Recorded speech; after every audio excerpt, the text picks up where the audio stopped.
sector of an economy, industry. Industry is led by technology. It's worked in by disciplined workers. So over this 100-year period, a new civilization came into being, an industrial urban civilization, grounded in technology. And it's really, you've heard this a million times, it's a civilization you know about. But it took a long time. And you get it again and again in this novel, what they're saying, what was being said is, we don't have 100 years to do this. We have 3 years. In England, you could work discipline could come slowly. In Russia, we need to shoot people who show up 5 minutes late. Because we don't have the luxury of the slow cultural erosion of old peasant ways and the making of a new world. So the Industrial Revolution in the West was understood as a relatively, rapid by world history standards, a relatively slow process. And Russia and other parts of the world need to figure out how do we too get on the bandwagon of modernity. Now, just to remind you, we've seen some of these pictures. This is the Third Estate, as I say, the bourgeoisie and everyone else, who in this illustration is shown with justice on its side, supporting all these two worthless the feudal aristocracy and his handmaidens, the church. Another version of this: the peasant with his produce on his back being chased away by the dogs of the aristocracy and by its pet monkey. And the title is "This Won't Happen Forever," and it doesn't happen forever. And the Third Estate, which represents the liberal revolution, overthrows this regime. You see here the Bastille in the background from 1789. It's being unshackled. People are being unshackled, and we see the birth of the creation of the Declaration of the Rights of Man and Citizen that you guys have read about. Okay, so that's the notion of political revolution. It's very much in the minds of Gorbachev and the people that only were the next stage of this. What is this next stage? Well, the Industrial Revolution brings about, as I told you, this huge concentration of people in cities and produces labor conditions which we would all, I think, take to be inhumane in many ways. Hard cities that were dirty, that were more dangerous to life than the countryside had been before. I show you here an example of one of the major German works, the Krupp works. You saw, those of you who watched the movie last night, saw examples of Krupp cannons being made. So this is really a place, thinking about this, of the dehumanization of labor, its concentration, and vast amounts of wealth are being made off of this laboring class. And it was disgusting and horrible. And there's a huge literature in almost all of the industrial parts of Europe, England foremost, Belgium, northern France, Prussia, eventually even parts of what became the Soviet Union, which condemn this, which see the dirt and filth and degradation of cities at the same time when a relatively small capitalist class are making gigantic amounts of money. We had that in this country too, in all sorts of movements in which the robber barons, as you have read about, live in these wonderful sort of houses, now Huntington's Library and all these houses around here, while in fact the people who labor live in slums in much more miserable conditions. So this was a trope of the 19th century, and they weren't making it up. In other words, it was this period of just very rapid social and political change, and for a time probably even immiseration of the working class, though when that changed is issue of historical debate. Be that as it may, what you see then is real change and real human misery being produced by this Industrial Revolution. And I'm showing you these pictures just to show you a teeniest little tip of the iceberg of the amount of documentation on this. And this is not being produced by communists or by radicals. All sorts of people produce this. Dickens, for example, is scarcely radical in a Marxist sense of being radical, as a sentimentalist and so forth, but wrote novels about this subject. Many major novelists in the 19th century, this genre actually, about the industrial novel, which spoke about this. Is actually an illustration. Coketown is from Dickens, the name of the fictional town in Dickens' Hard Times. So, as I'm trying to say, this is not just necessarily a socialist project, this is a humanitarian project, a sentimentalist project. And just more illustrations of what they took to be the kind of regimentation of labor, the horrible housing conditions. This is a French artist painting in East London, drawing and then having these great in East London.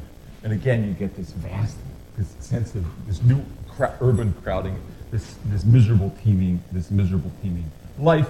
And here, a cartoon from the 19th century, which Marx actually knew and made much of. And what you see here is the misery below, right?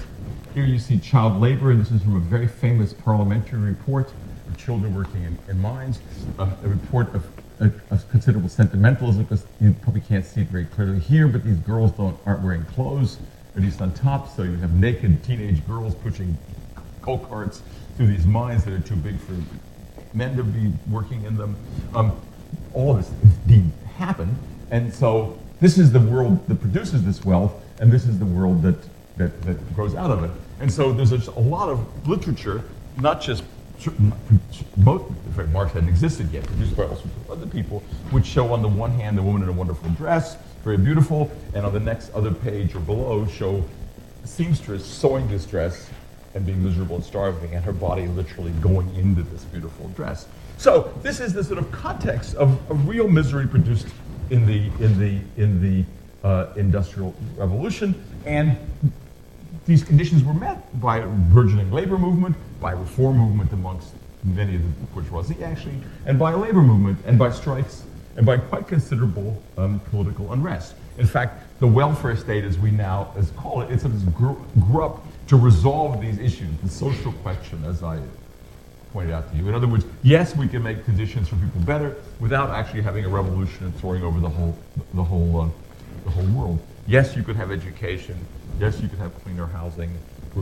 And so forth, and so forth. Okay, so there are two revolutions, and one, the political revolution, which brings in the liberal order, and one, the industrial revolution, which brings in an order that we don't know what's going to happen. But we do know there's very considerable,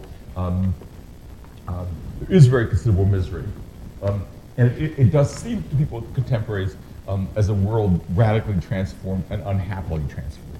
So, the various views on how these conditions can be made better, but I want to concentrate on Marx's, and here you see him. Marx was of a converted German Jew. His family had already converted. Obviously, Marx had no interest in religion. He did a PhD in philosophy. His PhD in philosophy was about a Greek atomist philosopher, that is to say, a Greek philosopher who believed that the world was actually made of nothing but material atoms. So none of this issue of forms that we talked about briefly in Aristotle and Plato, was as a philosophical materialist all his life before he became Marx, before he became a journalist, before he became a political theorist and economist and so forth. So he believed the world was moved along by material conditions. So what was his view of it? So what Marx argued is that all history, he said famously, history, all hitherto existing society is the history of class struggle. So history is moved forward. History, capital H, the world is moved forward by one class produced by the former set of conditions, pushing the former class out. This is the notion of a Marxist dialectic. A bourgeois class is produced by a feudal class who need the bourgeoisie in cities to produce for money that they need for luxury and for fighting war, who need the bourgeoisie for trading grain, who need the bourgeoisie for all sorts of reasons to make feudal society go. But in producing this bourgeoisie, the feudal classes also produce the class that will overcome them. And the bourgeoisie are the class that overcomes them in the name not of land, which is what's the foundation of feudal wealth, right? We've worked with peasants on the land, but movable wealth, money. And money, Marx understood, and there I think is a kind of brilliant insight that Marx pushed, that was had already by the Greeks actually, but Marx pushed it much further and deeper. Money is deeply destabilizing. Money is mobile. Money is the opposite of solid. If land is solid, money is quicksilver. It comes and it goes. You can never have enough of it. It's a very odd thing, money. And Marx, just like, as I said, the early Greeks, others understood this sort of this stabilizing feature of money, especially in movable money. But he took this a step further. So he's the real heroes, in some sense, of the Marxist revolution, since it's the only revolution that he had, roughly speaking, in his lifetime seen, that is the French Revolution, which he, just a generation before him, the generation of his dad, is made by the bourgeoisie. And here's what he says about them. The bourgeoisie, wherever it has gotten the upper hand, has put an end to all feudal, patriarchal, idyllic relations. It has left remaining no other nexus between man and man than naked self-interest and callous payment in cash. For exploitation, veiled by religious and political illusions, it has substituted, which is the feudal version, it has substituted naked, shameless, direct, and brutal exploitation. Constant revolutionizing of the means of production. That is, that we always need the next iPod. He got that. And we always need the next way to make the iPod. Once we're into this system, we always need something more and something cooler. Constant revolutionizing production, uninterrupted disturbance of all social relations, everlasting uncertainty and agitation distinguish the bourgeois epoch from earlier one. All that is solid melts into air, all that is holy is profaned, and man is at last compelled to face with sober senses his real conditions in life, and that's a crucial thing, and his relations with his kind. So, what Marx argues, therefore, is the bourgeoisie is truly a revolutionary class, and that it strips away all this religion and falseness and reveals things of what they really are. And what does it reveal? It reveals, on the one hand, they're the owners of capital, who are doing much better. On the other hand, they're the owners of labor, the proletariat, who, in his view, will become increasingly immiserated. Now, that turned out not to be the case, though it certainly looked like it was the case in the 1850s, 1860s, and 1870s. But when Marx, whether that's true or not, Marx believed that these workers, now stripped of all these other relationships, no longer bound to the church, no longer bound as much as they had been to family on the countryside, would see their true relationship to the means of production. And in these larger urban areas, and supported by a press, would understand that they had interest with something in common. So the working class would no longer simply be objectively a class, that is to say, people who live by their labor, rather than by capital or by land, but would understand themselves to be a class, understand that they have these common interests, and would become an actor in history. Now, it's that actor in history which this book that you're reading, will deal with. Can we stop here for a second and questions? The law of 19th century history and political theory in 20 minutes, half an hour. Sir.